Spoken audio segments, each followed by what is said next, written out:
शहीदों को सम्मान, सैनिकों को सलाम, दिल्ली ने दिखाया एकता का रंग।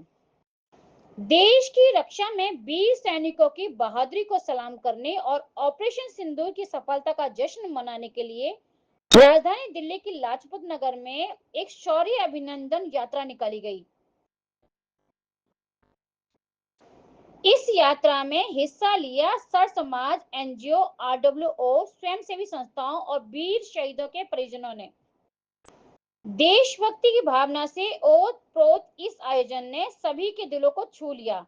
चलिए सीधे रुख करते हैं ग्राउंड रिपोर्टर का, जो इस ऐतिहासिक यात्रा के बीच मौजूद है। नमस्कार, आप देख रहे हैं स्वर्ण दिल्ली न्यूज और मैं हूं सुषमा शर्मा।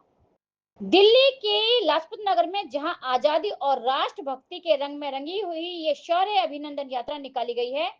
यह यात्रा भारतीय सेना द्वारा हाल ही में सफलतापूर्वक संपन्न किए गई ऑपरेशन सिंदूर के अद्भुत पराक्रम और साहस को श्रद्धांजलि देने के लिए आयोजित की गई।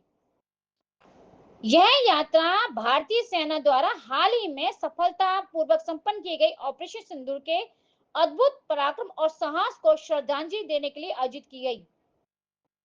चारों ओर तिरंगा लहरा रहे हैं और भारत माता की जय और वंदे मातरम के नारों से वातावरण गूंज रहा है। यात्रा में महिलाओं ने भजनों और देशभक्ति के गीतों के माध्यम से सैनिकों के शौर्य को नमन किया।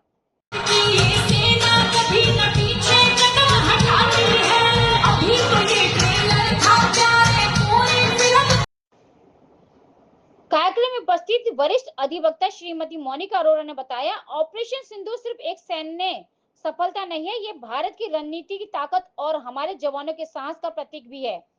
ऐसे कार्यक्रम देशवासियों को सेना की वीर गाथा से जोड़ते हैं और युवाओं में देशभक्ति की भावना को जागृत करते हैं। वहीं साध्वी ममता श्री ब्रह्मा कुमारी जय बहन ने बताया, दिल्ली के लिए बलिदान देने वाले सैनिकों का सम्मान करना हमारा कर्तव्य है। यह यात्रा एक आध्यात्मिक और राष्ट्रीय एकता का प्रतीक बन चुकी है। महिला प्रतिभागी ने कहा, जब हम सब साथ हैं तो लगता है कि देश एक सूत्र में बंध गया है। ऐसी यात्राएं युवाओं को प्रेरणा देती है और हमारे सच्चे नायकों की याद दिलाती हैं। यात्रा के समापन में शहीद सैनिकों के परिवार को सम्मानित किया गया और यह संकल्प लिया गया कि ऐसी यात्राएं देश भर में जारी रहेंगी। तो देखा आपने किस तरह देश की जनता अपने वीर सैनिकों के सम्मान में एकजुट होकर भावनाओं की इस ऐतिहासिक यात्रा का हिस्सा बन रही है। स्वर्ण दिल्ली न्यूज सलाम करता है उन सपूतों को जिनके कारण आज हम सुरक्षित हैं। फिलहाल रुकते हैं एक छोटे से ब्रेक के लिए, जल्द लौटेंगे कुछ और बड़ी खबरों के साथ।